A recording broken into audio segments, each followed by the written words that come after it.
Hello everyone. You're going to meet someone special today. This looks impressive, do you think?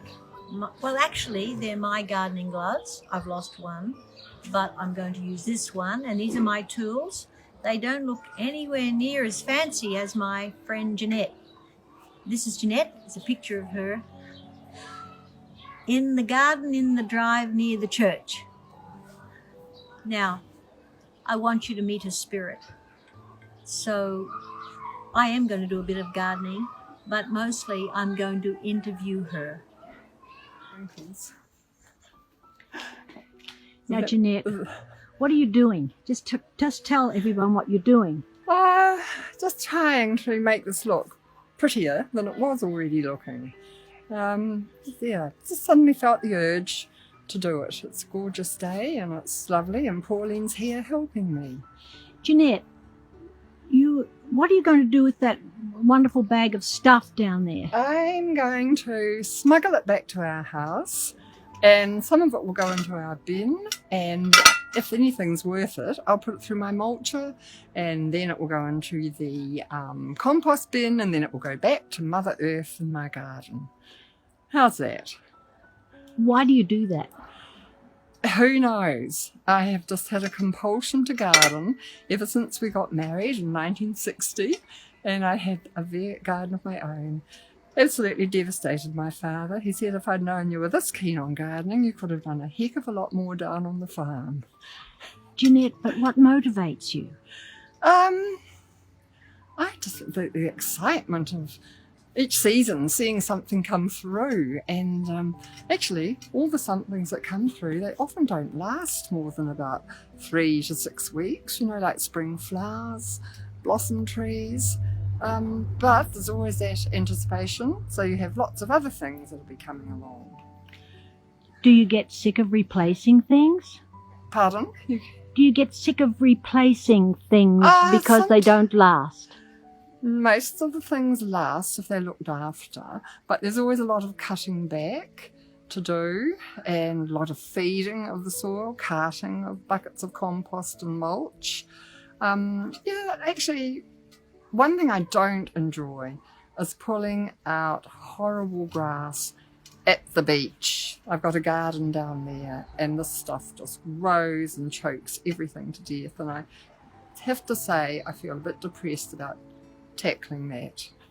Is there a spiritual aspect to well, this? there's certainly peace and quiet, and if you're feeling sad, it is just amazing. You just think of the plants and the warmth and the sun, and it is spiritual without a doubt. It's soothing and relaxing.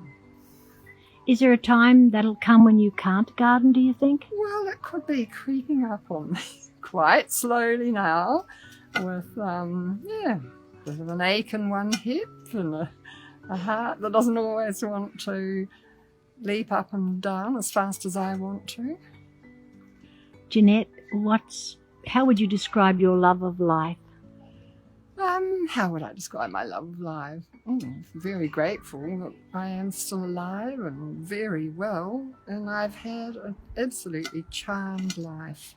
I grew up on a farm, boarding school where I loved every day, teachers' college, and life's always been very kind to me until the last few years when we lost our son, and COVID, and other people who have been very hurt, who have been my close friends.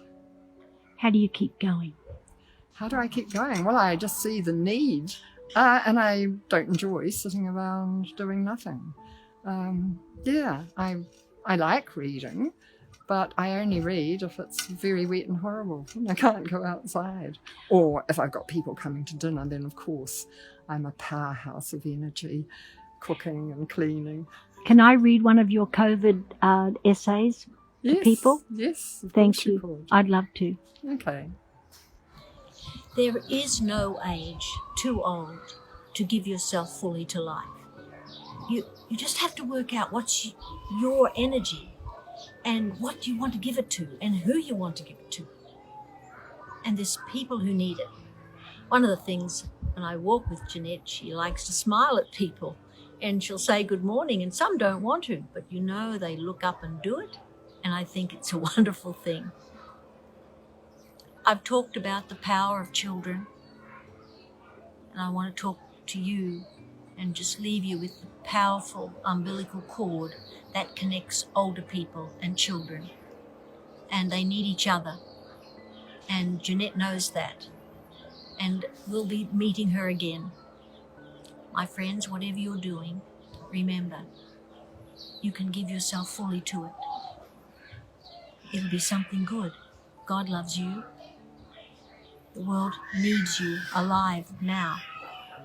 Take care of yourself, take care of others, and I look forward to seeing you tomorrow.